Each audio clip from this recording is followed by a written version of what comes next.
တန်သွားပြီမှာတန်ပါစေရောဖောက်တယ်လေလားအဲကျွေးပါဟဲမိုက်တယ်အိုဝီစီအာနေထား ဒီနေ့ဒီနေ့ပြောလို့ရေတွေကပြနေတာပဲဆိုဒီရေတွေလည်းမရှိဘူးတကယ်ကြီးကဲခုတော့စတက်ပါတော့မယ်ဟယ်လိုခုကတော့ဖအန်သွားနေပြီပါတယ်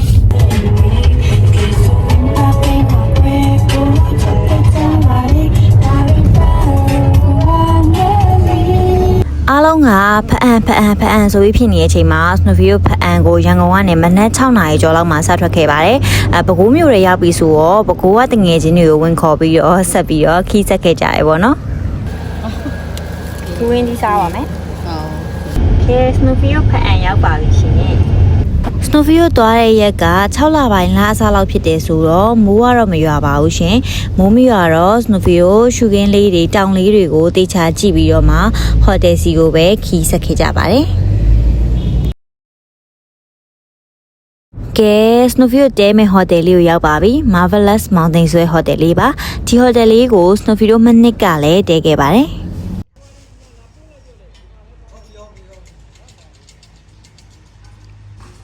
ရန်ကုန်ကနေကားကိုအကြာကြီးစီးခဲ့ရဖြစ်တော့လူကလည်းတော်တော်ပင်ပန်းနေပြီမလို့အဲ့လိုအချိန်မှာပဲသူတို့က Welcome Juice တိုက်တော့လုံးဝ okay ဆိုပြေးသွားပါတယ်ခုကတော့ Snowview ကားစီးလာပင်ပန်းတာလည်းနားပြီးသွားပြီဆိုတော့ဟိုတယ်နာကလုံမနီဥယျာဉ်လေးမှာကေဘယ်သွားစီးမှာဖြစ်ပါတယ်ကေဘယ်စီးပြီးသွားရင်တော့ Snowview ကဖအန်ညာစည်းလေးကိုတော့မဖြစ်ပါတယ်အကြောင်းလို့လက်ခဲ့ပါအောင်နော်အခုကတော့ကေဘယ်စီးမဲ့နေရာကိုရောက်ပါပြီဒီမှာကေဘယ်ဆက်စီးနေပါပြီ Snowview တငယ်ချင်းနဲ့ဟိုဖားကန်ရောက်နေပါဖအန်မှာဆိုတာမန်ဆိုလို့ရှိရင်မီးလာရဲဆိုရင်2000မီးပြတ်တယ်ဆိုလို့ရှိရင်4000ပေါ့နော်ခု Snowview လာရဲ့အချိန်ကမီးပြတ်နေတော့တယောက်ကို4000ပေးခဲ့ရပါတယ်အချိန်အားဖြင့်ဆိုရင်တော့တိတ်မကြဘူးပေါ့နော်ခဏလေးပါပဲအများဆုံး10မိနစ်လောက်ပဲရှိမှထင်တယ်ပေါ့နော်ခုကတော့ Snowview နောက်ခလိုက်ရေကူးဆိုတာရောက်နေပါတယ်ဒီကတော့ပုံမှန်ဆိုရင်မိုးရင်းဆိုရင်တော့ရေရှိရပေါ့နော်အခုကတော့ရေမရှိဘူးပေါ့နော်တက်ချင်မှဖြစ်ပါရဲ့ဒီကရေမရှိပါပုံမှန်ဆိုရေကပြပြလေးနဲ့လှနေမှာဒီနေ့ဒီနေ့ပြောလို့ရေတွေကပြနေတာပဲဆိုဒီရေတွေလည်းမရှိဘူးတကယ်ကြီးတော့မရောလို့ငါလာကြည့်လိုက်မပြောလို့ငါကိုယ်တိုင်လာကြည့်လိုက်တာတကယ်မပြောနဲ့ဒီနောင်ခရိုင်ရေကူလေးမှာရေတွေမရှိနေရမပြနေရတော့ဖအန်ရဲ့အပြစ်မဟုတ်ပါဘူး Snowview ရဲ့အပြစ်ပါ Snowview ခုနကတော့ကအပြောသဘောနဲ့စနောက်နေကြရပဲဖြစ်ပါတယ် Snowview မနစ်ကတော့9လပိုင်းလောက်ကဖအန်အောင်လာခဲ့တယ်ပေါ့နော်အဲ့တုန်းကရေရဲ့အကြီးကျယ်ကိုကြီးနေခဲ့ရပါအဲ့ဒါကြောင့်မလို့ Snowview ရေကြီးမှကြောက်လို့6လပိုင်းအစပိုင်းလာတဲ့အချိန်မှာရေကမရှိဘူးဖြစ်နေရပါအဲ့ဒါကြောင့်မလို့ဖအန်အောင်လာမယ်ဆိုလို့ရှိရင် Snowview ကတော့6လပိုင်းလာလေသို့မဟုတ်6လပိုင်းလာကုန်9လပိုင်းအစအဲ့လောက်လေးလာပါလို့ Snowview ပြောချင်ပါတယ်ကြည့်ပြီးရင်တော့ပြန်ပါမယ်တော့ကြလဲကြလေး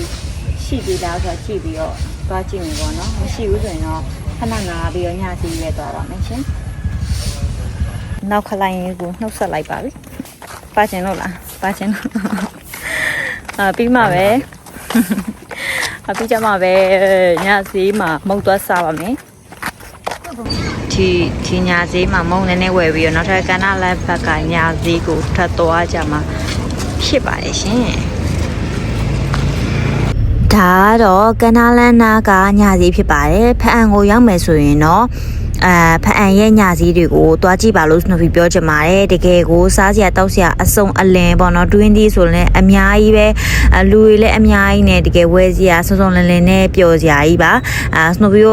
ခဏလောက်ပတ်ပြီးတော့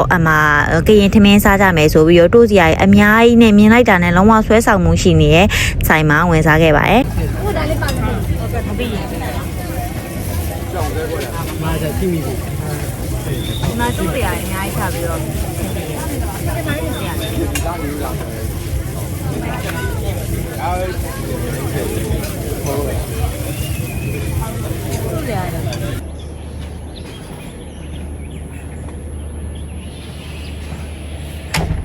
ဆွေးပြင်တောင်တက်မယ်ကဲအခုကတော့ဆွဲကပင်တောင်စတက်ပါပြီဒါထမိုင်းလေးဆွဲအဲ့ဒါကိုပြက်လက်တယ်ဒါကမှဒါအစတော့ပထမဆုံးတက်တက်ချင်းဆိုတော့နည်းနည်းလေးဒီကနောက်ကိုနားရအောင်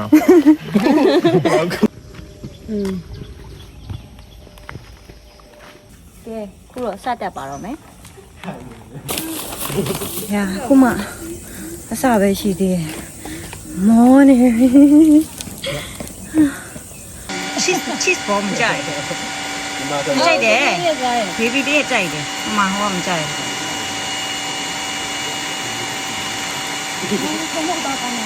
အဲ့ဒီကြိုက်တယ်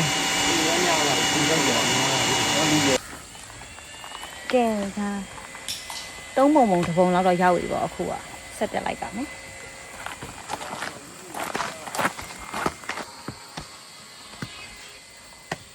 ကဲခုကတော့ဒီကဇွဲကပင်မှာရှိတဲ့ view point ပေါ့နော်အဲ့ဒီမှာရောက်နေရပါတက်ပုံတွေပါရိုက်ပြီးသွားပြီဆိုတော့ဆက်တက်လိုက်ပါအောင်မယ်မောလေးဖြည့်ပြီးသွားပြီဆိုတော့တိတ်တယ်မမောတော့ဘူးပေါ့နော်ဆက်တက်လိုက်ပါတော့တကယ်လေးပဲကြည့်တယ်ညနေမဲနဲ့ညနာဆန်းခရင်နည်းနည်းလေးရမယ်လေးမြောက်လေးတက်တော့ စီးလို့ပြလိုက်တယ် ဟေးရောဒီမှာခုနမြောက်လေး တုံးလေးလက်ပြန် မလို့ပြမယ်လက်ပြနေရလားဟဲ့ဟုတ်ပါတနာပါလေဒီမြောက်လေးကလက်လေးတစ်ချောင်းပြနေတနာပါလေ โอเค အဲ့ဒါမဟုတ်ကိုဖောက်စားမှလေးလား ဖောက်မယ် ဟာအကြီးပဲ အဲ့ဒီဖောက် သူတို့ဖဖေလားမသိဘူးသူတို့ဖဖေဝါတောက်ကြီးနော်အကြီးပဲရောက်ပြီရင် ဆရာတော်ရ ဆုံးခုံ ဆရာတော်ပါစေရော ဖောက်တတ်တယ်လေလား လဲကျွေးပါ ဟဲမိုက်တယ်အိုဝီစီအာနေထား ခါကြနော် နေထားနေထား ကျွေးလာလေကွာခလေးကျွေးလာ ဟိုမှာဒီမြောက်ပါမယ်ဒီဟာလေးပေါ့ ဟဲ့မရပါဘူးသူ့ဥစ္စာကိုဘယ်သူမှလာမလူစားရဘူးနော်ဆရာကြီးပဲ အဲ့ဒါသူကတခင်ဖြစ်မှာ ဟောတခင် ဒီငယ်ကြီးကိုကြည့်ရဒီနေ့တက်ဖို့ ဒီမှာတနာပါလေလက်ကလေးကမရှိဘူးဒီမြောက်လေး ကျွေးလာလေကွာ ဒီရလေဖခင်နေတာလေဒီမှာ အဲ့မကုန်ပါ Snowview လမ်းမှာခွေးလေးတွေကိုအစာကျွေးလိုက်မမပပန်းနဲ့တက်လိုက်မြောက်ကလေးတွေကိုစလိုက်နဲ့တက်လာခဲ့ကြတာအခုဆိုလို့ရှိရင်အပေါ်နားရောက်ခံအောင်နေပြီပေါ့နော်ကဲနောက်ဆုံးတော့ Snowview ဇွဲကပင်တောင်ပေါ်ရောက်ပါပြီရောက်ချင်းမှာပဲ Snowview တောင်ပေါ်မှာရှိတဲ့ထမင်းဆိုင်လေးကတက်လွတ်ထမင်းနဲ့ခောက်ဆွဲပြုတ်ပူလေးကိုစားလိုက်ရတာကတော့မမပပန်းနဲ့ဘာနဲ့မှမလင်းတဲ့အရာတာပါဒါကြောင့်မလို့ဖအံအောင်ရောက်ပြီဆိုလို့ရှိရင်ဇွဲကပင်တောင်လည်းတက်ဖြစ်တယ်ဆိုလို့ရှိရင်ဇွဲကပင်တောင်ပေါ်မှာရှိတဲ့ထမင်းလေးတွေဝယ်စားပါသူတို့ကအဖယားကြီးကိုလည်းပြန်ပြီးတော့ကုသိုလ်ပြုရင်းနဲ့ရောင်းတာဆိုတော့ကုသိုလ်လည်းရဝမ်းလဲဝါပေါ့နော်Snowvia တောင်တက်တဲ့အချိန်မှာအရန်ပူလို့ရောပေါ့ပပလေးဖြစ်ချင်လို့ရောတောင်တက်ခဲ့တဲ့တစ်လျှောက်လုံးနဲ့တောင်ပေါ်ရောက်ခံနီးနာလောက်ထိပေါ့ပလေးဝစ်ဆင်ခဲ့တယ်ဆိုပေမဲ့တောင်ပေါ်ရောက်တဲ့ခါမှာတော့လုံလုံချုံလေးနဲ့ပဲတက်ဖြစ်ခဲ့ပါတယ်ဒါက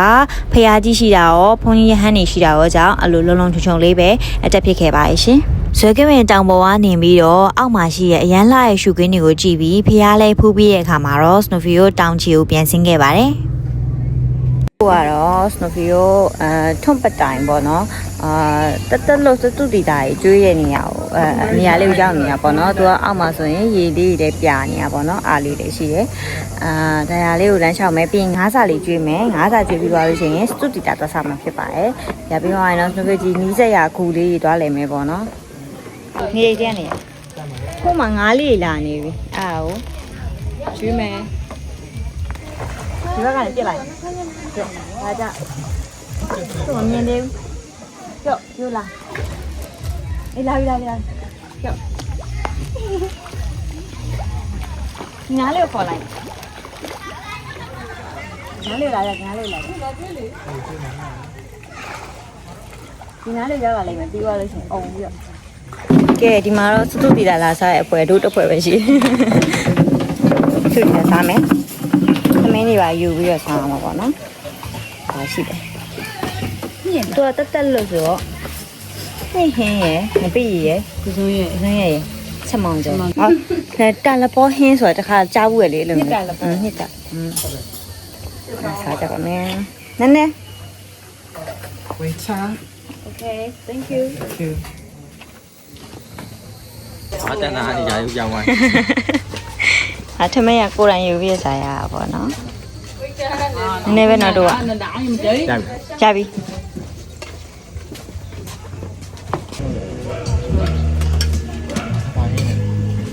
တူတီတာစားကြပြီးတော့ Snowy ကိုအလူငွေလေးထည့်ပြီးနောက်မှာတော့အထွတ်ပတိုင်ကနေပြန်ခဲ့ပါတယ်။ဒါကတော့ကော့ကတောင်းကို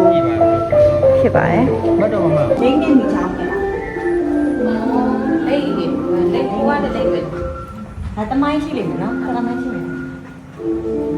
ကျဝင်လို့မိတ်ကလေးဝင်လို့ရပါနော်။မမ ရပါမီးရပါ နဲ့နဲ့ဒါဖျားတဲ့တော့သွားဖူးပါမှာဖျားတဲ့တော့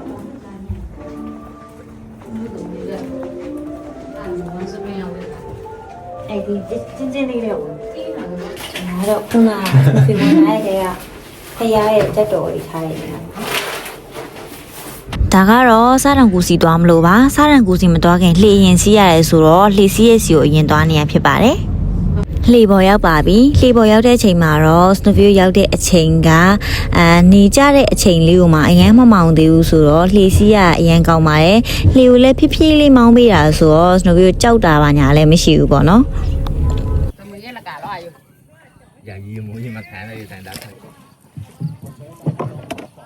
ကဲဒါလေးကတော့စားရန်ကူရပြီဆိုလို့ရှိရင်ဒီလိုက်ခေါင်းလေးပေါ့နော်အဲ့ထဲကိုလှေလေးနဲ့ရှိုးပြီးဝင်သွားတာကအရန်ကိုအရင်ခုံစရာလေးကောင်းလို့ထဲထဲမှာလဲမောင်မောင်မဲမဲနဲ့ဆိုတော့စိတ်လိုရှားစရာလေးကောင်းတယ်ပေါ့နော်အဲ့ပေါက်လေးတော့ Snowy တို့ဝင်ကြမှာဖြစ်ပါတယ်ခူရဲဝင်လာတော့မယ်ရှင်စားရဒါကြောင့်ကူဟုတ် ဒီခေါင်းငုတ်တာ ခေါင်းဟုတ်တာခေါင်းဟုတ် ဒီလေးရင်းနေမလို့မှာ ငုံးကြမလို့ဟာဟုတ်လားဒီမှာမီးထုံးရလေဆက်မီးထုံးနေတာဒီနေရာလေးကိုလေလေးနဲ့ဖြတ်လိုက်တဲ့အခါမှာတော့နည်းနည်းလေးမမောင်မဲမဲလေးနဲ့အနံ့လေးနည်းနည်းလေးရှိပါတယ်လင်းတို့လေးတွေအညစ်ကြီးအနံ့လိုမျိုးအဲ့လိုအနံ့လေးပေါ့နော်ဒါတငယ်ချင်းတွေနဲ့အဖွဲလိုက်ပြီးသွားကြဆိုတော့ကြောက်စရာလည်းမကောင်းဘူးလို့မျိုးပြောစရာလေးတစ်မျိုးဖြစ်ပါတယ်ဒါကတော့အထွက်လေးပေါ့နော်ဝါကဲကူရဲဝင်ဆက်စုပြီးရဲ့နောက်မှာတော့ပြန်ပါပြီ။နောက်နေ့မနက်မှာတော့အချင်မှုနဲ့အစောကြီးနိုးထလာပြီးတော့နောက်လုံးတောင်ကြားလမ်းမှာတွားပြေးမှဖြစ်ပါရဲ့။နောက်လုံးတောင်ကြားလမ်းရောက်ပါပြီ။ကျမတို့မနက်အစောကြီးလာပြီးတော့တောင်ကြားလမ်းမှာပြေးဖို့အရန်ကိုကြိုးပမ်းထားတာပါ။တောင်ဝိုင်းတက်အောင်။တောင်ဝိုင်းတက်ဖို့အတွက်ခြေထောက်တွေကတော်တော်နာနေပြီ။ပြောတော့ဒီအရန်လာရဲ့နောက်လုံတောင်ကြားလမ်းလေးမှာ Snowy တို့တက်ပုံနေဗီဒီယိုတွေစိတ်ကြိုက်အဝါရိုက်ပြီးသွားပြီဆိုရင်တော့ Snowy တို့တောင်ဝိုင်းတော်တက်မှာဖြစ်ပါတယ်။မနေ့ကဇွဲကပင်တောင်တက်တာအရန်ပင်မဲနေပေမဲ့ဒီနေ့ကတောင်ဝိုင်းစစ်တက်မှာဖြစ်ပါတယ်။ဒါကျွန်တော်တို့တောင်ဝိုင်းတက်မဲ့ဖွဲ့ပဲဖြစ်ပါတယ်။ဒါလေးကတော့တောင်ဝိုင်းကိုစပြီးတက်မယ်ဆိုရင်တက်ရမယ်80 80ဒီဂရီလောက်မတ်ဆောက်မယ်လှေကတက်ပေါင်းများစွာပေါ့နော်အခုဆိုရင်တော့80ဒီဂရီမတ်ဆောက်တဲ့နေရာလေးကိုစပြီးတော့ကျွန်တော်စတက်နေပါပြီဟုတ်ကြတက်သွားပြီမှာတက်ဟောလိုက်ကြ